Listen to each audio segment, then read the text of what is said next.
Fala pessoal, tudo bem? Hoje eu vou trazer a minha análise sobre a estreia da novela do Gênesis da Record, tá? Tema bíblico, em respeito aos primeiros capítulos do Gênesis, né? Desde a criação até a revelação do homem, tá? Mas para o vídeo não ficar longo, eu vou levar até a parte onde Adão exerce poder sobre os animais, para o vídeo não ficar tão longo, e aí eu vou fazer a análise depois da segunda parte do primeiro capítulo do Gênesis, tá bom? Então aqui logo no de cara, na primeira cena que mostra pra gente, é o texto de Salmos capítulo 90, versículo 2, que diz: Antes que os montes nascessem, ou que a terra e o mundo fossem formados, mesmo de eternidade a eternidade, eu já era Deus. Então é um trecho muito importante e muito legal para a gente poder estar iniciando também a nossa análise, porque Deus já existia antes de tudo. Então o intuito do texto dos autores é colocar que antes de toda a criação que nós conhecemos, Deus já era, né? Deus já existia. Assim como o significado do seu nome é Eu Sou o que Sou, né? O nome de Deus, ele tem esse impacto, essa força que mostra que ele já era antes de todas as coisas, antes de qualquer coisa, e que ele é de eternidade a eternidade. Então muito legal da parte dos autores iniciar a novela desse trecho. Aí eu vou passando aqui devagarzinho explicando. Então a novela já começa mostrando algumas notícias, alguns fatos bem pesados que abalam a sociedade mundial, notícias ruins e trágicas que mostram que isso foi consequência da escolha errada, da escolha equivocada que Adão e Eva fizeram no jardim.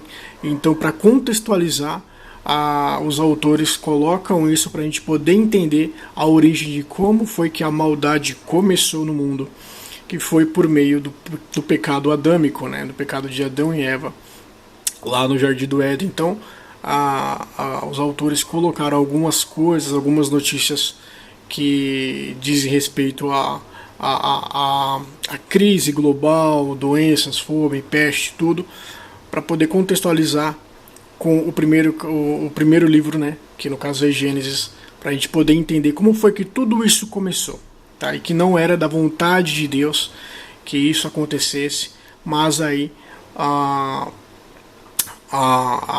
novela de Gênesis mostra também a origem de tudo, a partir, né, de todo o contexto que a gente pode perceber aqui, para você poder estar entendendo como foi que tudo começou. Então aqui a gente tem, antes da criação da Terra, né, você tem aqui a questão de como era lá em cima, antes da rebelião do anjo rebelde, tá bom? Então nós temos aqui o trono celestial guardado por anjos, né, no caso querubins, que era a posição que o anjo que se rebelou ocupava. Ele era um anjo que guardava o trono, e mostra aqui a função dos querubins, tá bom? Logo no início. E aqui você tem o anjo rebelde, ele está passeando pelos recantos aí do reino celestial, e está aí cantando e aproveitando, e nesse caso está usufruindo de tudo aquilo que Deus deu para ele. Porém, o trecho da música, ele já começa a sentir orgulho de quem ele é, e que ele quer ser alguém ainda além, quer ser alguém maior do que Deus, tá bom? A arte está muito bem feita, está muito legal, a licença poética foi muito bem utilizada, e temos aqui ele já conversando com os anjos, tentando convencer de que ele pode julgar o mundo celestial melhor do que Deus, né? Ele começa já a lançar pulga atrás da orelha nos anjos, e você percebe que os anjos estão ali prestando atenção no que ele está falando, e ele está tentando convencer ali de que ele tem uma forma de governar melhor do que Deus, né? E foi aí que começou a rebelião dele, porque ele acreditou, por conta da sabedoria que ele tinha, do orgulho que ele tinha, que ele poderia fazer as coisas melhor do que Deus. Então aqui você tem ele conversando já com os anjos, já você vê a face dele já muda, um espírito de rebeldia. E aqui os anjos perante ele, e ele ali com aquele ar de que tá assim, tá desconfiado, né? Ele tá achando que tá saindo bem na aí na oratória, porém ele tá meio acuado, né? Você percebe o semblante dele de desconfiança. E aqui você tem o julgamento de Deus ali, né? A expulsão dele do céu. Você vê essa bela imagem, esse raio aí atravessando ele, significando que ele está sendo expulso do céu, que era o lugar que é o lugar original dos anjos, correto? Então aqui temos a queda dos anjos, muito bem feita pela equipe de arte da Record. E aqui, para vocês poderem entender, um ponto bem legal é a existência dos dinossauros, tá? E que eles podem ter sido destruídos por conta da queda dos anjos, porque isso daqui, ó, são os anjos caindo, né? Após a rebelião dele, os anjos caem e caem na terra, tá? E isso pode ter sido a causa, tá? Isso é uma licença poética, liberdade poética, para que eles possam estar interpretando como se a destruição dos dinossauros, né, foi feita pela queda dos anjos, tá bom? E a Bíblia fala que existiram dinossauros, eu não uso a palavra dinossauro porque a palavra dinossauro ela é muito moderna, tá? Mas usa a palavra de répteis. Mas tem répteis gigantes na Bíblia, como você pode ter também o exemplo do Leviatã e do Behemoth. E aqui, né, após a destruição da terra, né, por conta da queda dos anjos, você tem aqui Deus criando, refazendo tudo, né? Quando ele diz que a terra era sem forma e vazia, e aí ele diz que haja luz, e aí ele cria a luz com a sua palavra. Aqui nós temos a criação das águas e a separação das águas, quando ele diz que houvesse separação entre as águas de cima e as águas de baixo.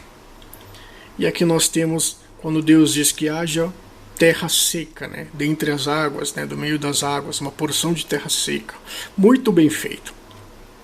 Aqui nós temos também quando Deus ele diz que haja também todo tipo de semente que dê fruto segundo a sua espécie, e quando ele cria os luminares, tá?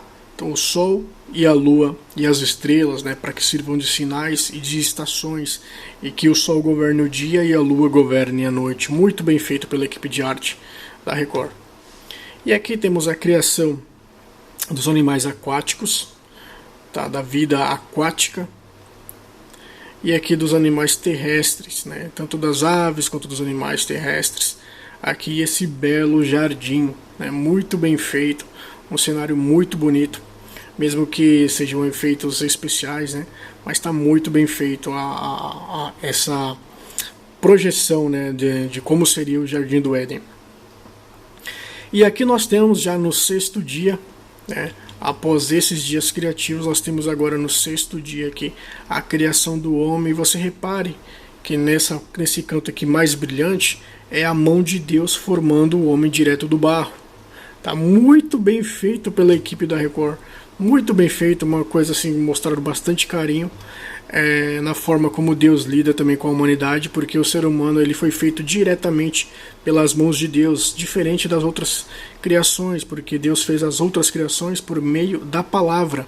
Já o homem, ele não fez tipo que haja o homem, mas ele agiu diretamente, colocando as suas mãos e, né, ali moldando detalhe por detalhe de como seria o homem ali direto, feito imagem e semelhança de Deus, né? Deus ali colocando a mão carinhosamente, trabalhando todos os detalhes com o maior carinho que um pai teria por um filho, né? Fazendo ali da forma mais perfeita possível.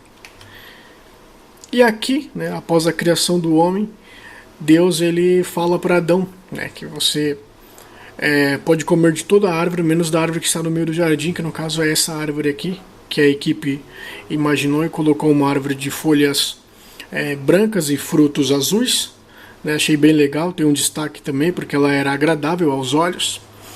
E aqui temos Adão recebendo essa mensagem, ele prestando atenção e concordando que ele não faria isso.